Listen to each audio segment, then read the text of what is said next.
আজ আমার স্বামীর বিয়ে, আমাকে ঘরে রেখে আমার স্বামী আবার নতুন বিয়ে করতে যাচ্ছে।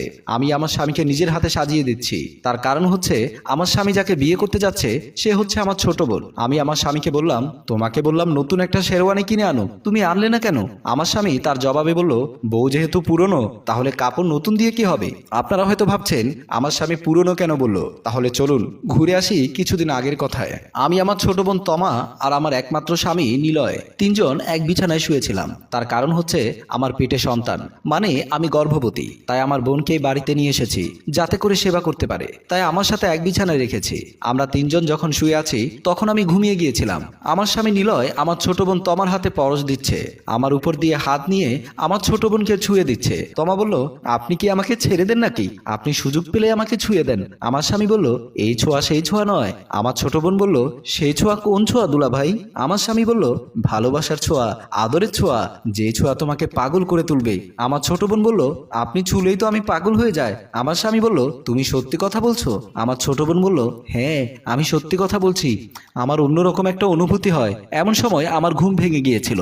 তারপর তারা দুজন এমন একটা ভান করলো মনে হয় কিছুই হয়নি। আমি আমার ছোট বোনকে বললাম, আমি একটু বাইরে যাব, আমাকে ওয়াশরুমে নিয়ে চল। তারপর আমার ছোট বোন আমার হাত ধরে ওয়াশরুমের দিকে নিয়ে আসলো। আমার ছোট বোন হয়ে আমার পেছনের দিকে ছুরি বসিয়ে দিচ্ছে। এভাবেই কেটে যাচ্ছে দিন। সেদিন সকাল হলে আমার শাশুড়ি আর আমি রান্নাঘরে কাজ করছিলাম। আমার শাশুড়ি ছিল অনেক ভালো একজন মানুষ, আমাকে কখনোই রান্নাঘরে কাজ করতে দিত না। আমার শাশুড়ি সবকিছু নিজের হাতেই করত। আমার শাশুড়ি আমাকে বলল, বৌমা তুমি তোমার ছোট বোনকে নিয়ে আমার ছেলেকে নিয়ে এক বিছানায় থাকো, এটা আমার ভালো লাগছে না। বিষয়টা কেমন দেখায়? আমি বলি কি, তুমি তোমার ছোট বোনকে আজ থেকে আমার সাথে থাকতে বলবে। আমার শাশুড়ির মুখে এমন কথা শুনে আমি একটু হেসে দিয়েছিলাম। আমার শাশুড়ি আমাকে বলল, আমি কোনো হাসার কথা বলিনি, স্বামীর কাছ থেকে পরনারী যত দূরে রাখা যায় ততই ভালো। তখন আমি আমার শাশুড়িকে বললাম, মা আপনার ছেলেকে আমি অনেক ভরসা করি, আপনার ছেলে এমন কোনো কাজ করবে না যাতে করে আমার খারাপ লাগে, আপনার ছেলে আমাকে অনেক ভালোবাসে। আমার শাশুড়ি আমাকে বলল, আমি মেনে নিলাম আমার ছেলে তোমাকে অনেক ভালোবাসে, তাই কিছু করবে না। যদি তোমার বোন কিছু করে তখন কি করবে তুমি? আমি আমার শাশুড়ির কথা মাথায় নিচ্ছিলাম না, আর আমার শাশুড়ির সব কথা আমার কাছে মজা মনে হচ্ছে। আমার শাশুড়ির কোনো কথা আমার মনে দাগ কাটছিল না। আমি আমার শাশুড়িকে বললাম, আমি যতটা না আমার ছোট বোনকে ভালোবাসি তার চেয়ে বেশি আমার ছোট বোন আমাকে ভালোবাসে। তখন আমার শাশুড়ি আর কোনো কথা বলেনি। ধীরে ধীরে আমার শাশুড়ির কথা সত্যি হতে যাচ্ছিল। সেদিন বিকেল বেলায় আমি, আমার স্বামী আর আমার ছোট বোন মিলে তিনজন ড্রয়িং রুমে বসে মোবাইলে লুডো খেলছিলাম। আমি খেয়াল করে দেখতে পেলাম আমার স্বামী নিচু হয়ে আমার ছোট বোনের গায়ে হাত দিচ্ছে। আজ কেন জানি আমার স্বামী আমার ছোট বোনের গায়ে হাত দিলে আমার ভালো লাগছে না, আমার কাছে ভীষণ খারাপ লাগছে। আমি আমার স্বামীকে বললাম, তুমি তোমার গায়ে হাত দিয়ে কথা বলবে না, তোমার কথা বলতে হলে এমনি কথা বলো। তখন আমার স্বামী আমার উপর রেগে গেল, আজ কেন এমন কথা বলছো? এর আগে তো কখনো এমন কথা বলনি, তুমি তোমার গায়ে হাত দিয়ে কথা বলছো, এটা আমার ভালো লাগছে না। আমার ছোট বোন আমাকে বলল, এইটা কেমন কথা বললি আপু?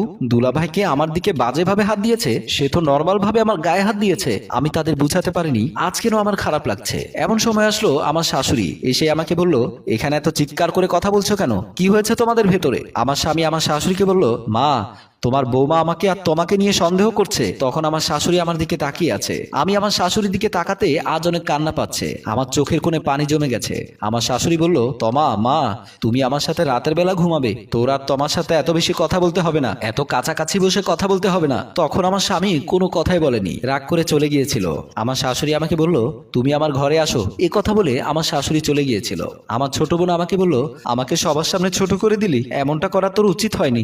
এ কথা বলে আমার ছোট বোন চলে গিয়েছিল। আমি বসে বসে ভাবছিলাম, আমি কি অন্যায় কিছু করে ফেললাম? আমার স্বামী আর আমার ছোট বোনকে আমার শাশুড়ির কাছে ছোট করে দিলাম, এটা মনে হয় আমি ঠিক করলাম না। কয়েকদিন পর আমি আর আমার স্বামী বিছানায় বসেছিলাম। সেদিনের পর থেকে আমার স্বামী আমার সাথে বেশি একটা কথা বলে না, দরকার হলে কথা বলে, দরকার না হলে কথা বলে না। আমি আমার স্বামীকে বললাম, তুমি আমার উপর রাগ করেছো, আমি তোমাকে সবার সামনে ছোট করতে চাইনি, আমাকে তুমি মাফ করে দাও। আমার স্বামী আমাকে বলল, আমি কি তোমাকে বলেছি তুমি কি করেছো?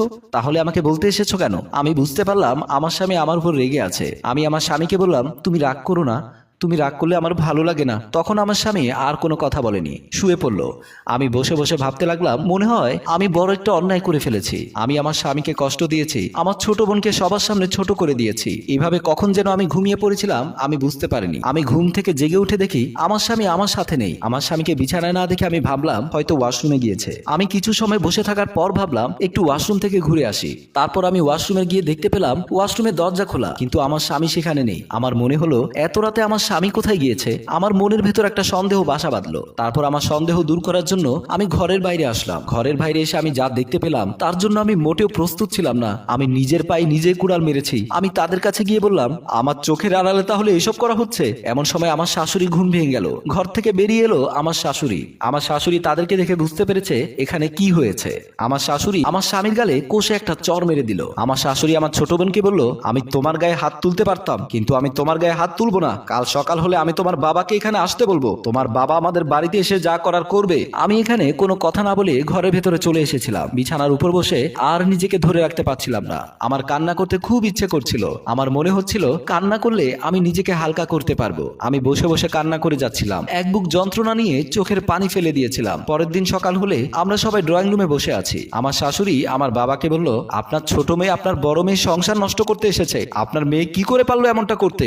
বোন হয়ে বোনের সংসারে হাত দিয়েছে। আমার বাবা কোনো কথা বলতে পারেনি। আমার বাবা লজ্জায় মাথা নিচু করে আছে। আমার বাবা বলল, আমি ভেবেছিলাম আমার ছোট মেয়ে বড় মেয়ের খেয়াল রাখবে, কিন্তু আমি বুঝতে পারিনি আমার ছোট মেয়ে আমার বড় মেয়ের এত বড় ক্ষতি করবে। তাহলে আমি কখনোই ছোট মেয়েকেই বাড়িতে পাঠাতাম না। তখন আমার স্বামী নিলয় বলল, বাবা তোমার কোনো দোষ নেই, দোষ করেছে আমি। তখন আমার বোন কান্না করে বলতে লাগলো, আমাকে মাফ করে দাও সবাই, আমি আর এই বাড়িতে থাকবো না, আমি এক্ষুনি বাড়ি থেকে চলে যাচ্ছি। তখন আমার স্বামী নিলয় বলল, আমি তোমাকে এই বাড়ি থেকে যেতে দেবো না। মেনে নিলাম আমরা ভুল করেছি, কিন্তু আমাদের সন্তান তো কোনো ভুল করেনি। সন্তানের কথা শুনে আমরা সবাই চমকে উঠলাম। নিলয় কি বলছে? তারপর আমি জিজ্ঞেস করলাম, সন্তান মানে? তোমাদের মাঝখানে সন্তান আসলো কোত্থেকে? আমার স্বামী নিলয় বলল, তোমা মা হতে যাচ্ছে। তখন আমরা সবাই চমকে উঠেছিলাম। আমাদের সবার কথা যেন বন্ধ হয়ে গিয়েছিল। তারপর আমার স্বামী বর সেজে ঘর থেকে বেরিয়ে গেল আমার ছোট বোনকে বিয়ে করার জন্য। আর আমি অভাগী দাঁড়িয়ে দাঁড়িয়ে কান্না করা ছাড়া আর কোনো উপায় ছিল না। আজকের ঘটনা আপনাদের সবাইকে আমি খুলে বললাম। আমি কি ভুল করেছিলাম? কেন হলো আমার সাথে এমনটা?